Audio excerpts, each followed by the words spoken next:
That moment, the elk rising from the dirt, twisting into something else, will haunt me forever.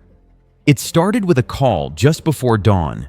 Mason and I were sent to Mystic Falls Trail after reports of a wounded elk.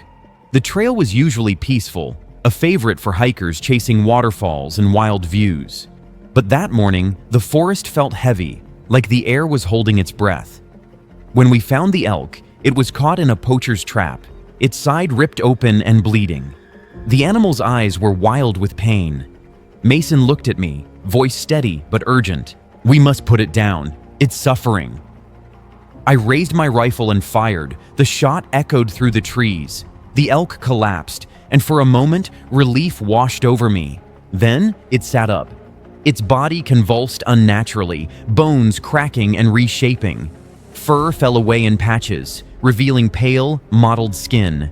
It rose on legs bent at impossible angles, fingers stretching into claws. Its eyes glowed amber, and a jagged grin split its face, a grotesque imitation of a smile. It mimicked us, standing upright and trying to speak, but the voice was a broken whisper. "Run!" I gasped. Mason and I tore through the forest, branches slapping our faces, hearts pounding. The creature chased us with terrifying speed. We made it back to the ranger station, breathless and shaken.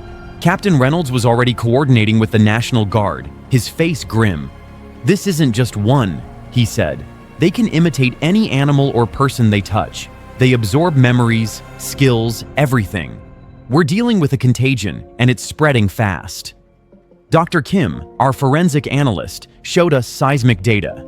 These creatures have been hibernating beneath the park for centuries. The recent tremors from the supervolcano likely woke them. Mason shook his head. "So what? We're sitting ducks?" "No," I said, trying to keep steady. "We fight."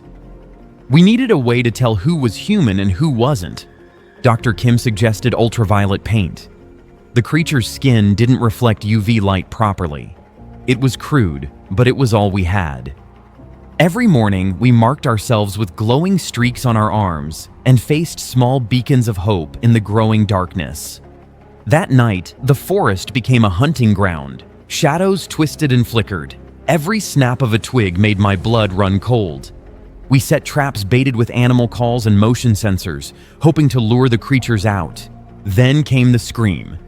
I ran toward it, heart pounding. Ranger Diaz was pinned against a tree, his eyes glazed and vacant, his body twitching unnaturally. "Diaz, snap out of it!" I yelled, shining my UV flashlight on him. The creature recoiled, flickering between human and beast. The infection spread faster than we could contain. Every kill doubled the enemy. Mason and I fought side by side, but the numbers overwhelmed us. The creatures were cunning, using our tactics against us. We retreated to the old fire lookout tower near Mount Washburn. The view was breathtaking, but it offered little comfort.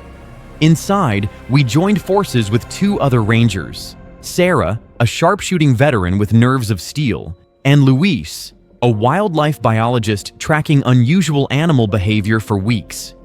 "We can't hold out much longer," Sarah said, checking her ammo. Luis added, "The seismic activity is increasing. Whatever's down there, it's waking up more of them." One night near Old Faithful, we made our last stand. The geyser's steaming vents hissed around us, creating a surreal battlefield. Bullets and tranquilizers flew through the thick air, but with every fallen creature, two more rose. Exhausted and wounded, I looked at Mason. "We can't keep this up." He nodded grimly. Suddenly, a voice called my name. "Alex?" I spun around. It was Mason, but his eyes glowed amber. "No," I whispered. "You're not human anymore." He lunged. I was fired. The shot echoed through the night. He collapsed, motionless. The sun rose over Yellowstone, painting the sky in soft pinks and oranges. The quarantine is held for now, but beneath the earth, the supervolcano rumbled ominously. The ancient creatures stirred once again. The seismic tremors had been growing for weeks, but no one expected what they would unleash. Mason and I had been partners for years. He was the steady one, the rock to my restless energy. When the call came about the wounded elk, we didn't hesitate. The forest was eerily quiet as we approached Mystic Falls. The elk's pain was palpable, and a strange unease filled the air, like the forest was charged with something wrong. When it rose from the ground, I saw the truth. This was no animal. It was a creature born from the Earth's darkest places, a shapeshifter that could wear any face. Back at the station, we scrambled to understand what we were facing. Captain Reynolds was a veteran, used to crises, but even he looked shaken. "We're sealing the park," he ordered. "No one in or out until we contain this." Dr. Kim's research was chilling. The creatures were ancient, predating human history. The supervolcano's recent activity had cracked open their underground lairs. We were dealing with something that had waited centuries to rise. To survive, we had to adapt. UV paint became our lifeline. Every morning, we marked ourselves with a glowing badge of humanity. We set traps, laid bait, and patrolled in pairs. But the creatures were smart. They learned quickly, imitating the voices of fallen rangers, luring us into ambushes. The hardest part wasn't the fighting, it was a doubt. Who could we trust? One night, after a long patrol, I found Diaz acting strangely. His eyes didn't reflect the UV light.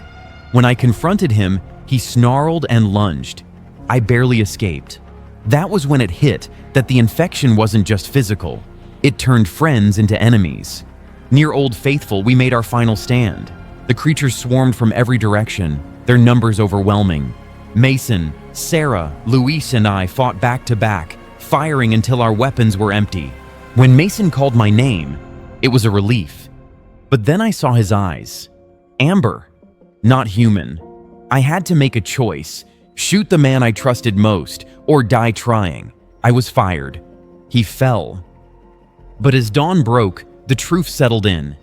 The infection wasn't just in the creatures. It was inside me.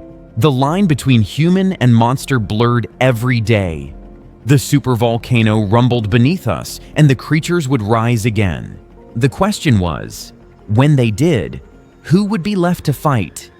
Trust no one, not even yourself.